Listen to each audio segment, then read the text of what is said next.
இன்றைக்கி நம்ம சாய் கிச்சனில் கடலைக்கறி தான் செய்ய போகிறோம். இதை வந்து இடியாப்பம் ஆப்பத்தோடு வச்சு சாப்பிட்றதுக்கு ரொம்ப அருமையாக இருக்கும். இதை ஈஸியாகவும் பண்ணி முடிச்சிடலாம். வாங்க எப்படி செய்கிறதுன்னு பார்க்கலாம். இது பண்ணுறதுக்கு 1 கப்பு கருப்பு கொண்டக்கடலை எடுத்துக்கலாம்.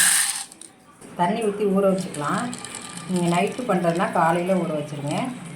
காலையில் பண்ணுறதுனா நைட்டே ஊற வச்சுருங்க. நல்லா ரொம்ப நேரம் ஊறினா தான் நல்லா வெந்து வரும். இப்போ இது ஊறட்டும். இப்போ பாருங்கள், இது நைட்டே ஊற வச்சதுனால நல்லா ஊறிடுச்சு. இது கூடவே கொஞ்சமாக உப்பு சேர்த்துக்கலாம். இது பார்க்குறதுக்கு ரொம்ப சிம்பிளாக இருக்கும், டேஸ்ட்டு ரொம்ப அருமையாக இருக்கும். இப்போ இது கூடயே ஒரு தக்காளி கட் பண்ணி இது கூட சேர்த்துக்கலாம். ஒரே ஒரு பெரிய வெங்காயம் சேர்த்துக்கலாம்.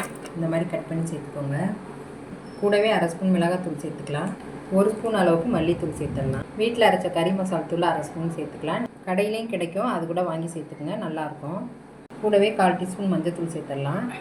கூடவே 1 ஸ்பூன் இஞ்சி பூண்டு விழுது சேர்த்துக்கலாம். இப்போ இதை வந்து ஒரு 4-5 விசில் வச்சு எடுத்துக்கலாம். அடுத்ததாக இதுக்கு ஒரு மசாலா தயார் பண்ணிக்கலாம். 1/4 மூடிக்கும் கம்மியாக தேங்காய் சேர்த்துக்கலாம். 1/2 ஸ்பூன் சோம்பு, 1/4 டீஸ்பூன் ஜீரகம், 3 கிராம்பு, 2 ஏலக்காய், ஒரு சின்ன துண்டு பட்டை எடுத்துக்கோங்க. 1/2 ஸ்பூன் வந்து மிளகு.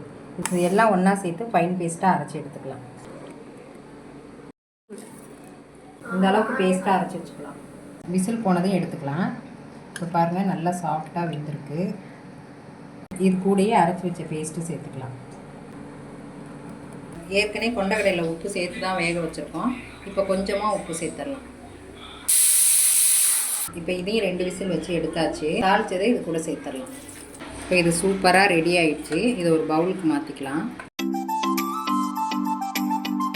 பாருங்கள், சூப்பராக கடலைக்கறி ரெடி ஆகிடுச்சு. இதை ஆப்பத்தோட இடியாப்பத்தோட வச்சு சாப்பிட்றதுக்கு ரொம்ப அருமையாக இருக்கும். இதை நீங்களும் ட்ரை பண்ணி பாருங்கள். இந்த ரெசிபி உங்களுக்கு பிடிச்சிருந்தா லைக் பண்ணுங்கள், ஷேர் பண்ணுங்கள், கமெண்ட் பண்ணுங்கள். சாய் கிச்சனை மறக்காமல் சப்ஸ்கிரைப் பண்ணுங்கள். பாய்.